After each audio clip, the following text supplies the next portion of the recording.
RS8 yan na 1.2. Magpapalit tayo ngayon. Testing natin tong R1 Moto na 1,000 lang. Okay naman tong 1.2 para sa malaging may angkas ganyan. Kung MC taxi ako gaya ko, good sa gusto 1.2. Talagang sobrang sarap gamitin ng motor. Kasi nga matigas talaga siya, tapos matagal din lumata. Kaya lang iniisip ko naman pagka baka mahirapan naman akong dumulo.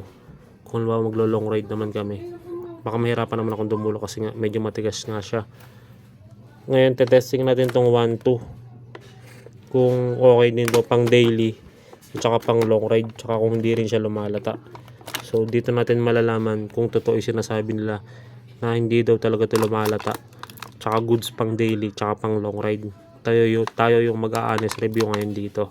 Kakabit natin dito sa contact click natin. Stock torque type nga pala to Stock lang to, wala tong kalkal, walang kahit ano yan, stock lang yan.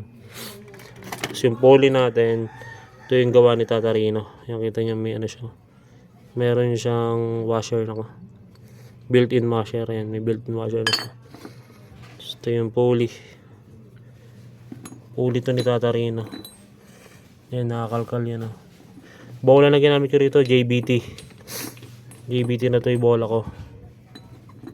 10-11 nga pala yan 10-11 combination. Ngayon kung hindi nyo pa alam yung timbang na gusto nyo, bili muna kayo ng mga mumurahing bola pero makunat din. Ito yung ganito, yung mga Chicken Works, goods din to. Goods din tong Chicken Works ito kasi dito ako nagtotono nun Tapos nakuha ko na yung tono ko, tsaka ako bumili ng JBT. Pero goods din to pang daily. Mabot din sa akin to ng 8,000 odo bago siya nagkaroon ng tama yung Chicken Works ko.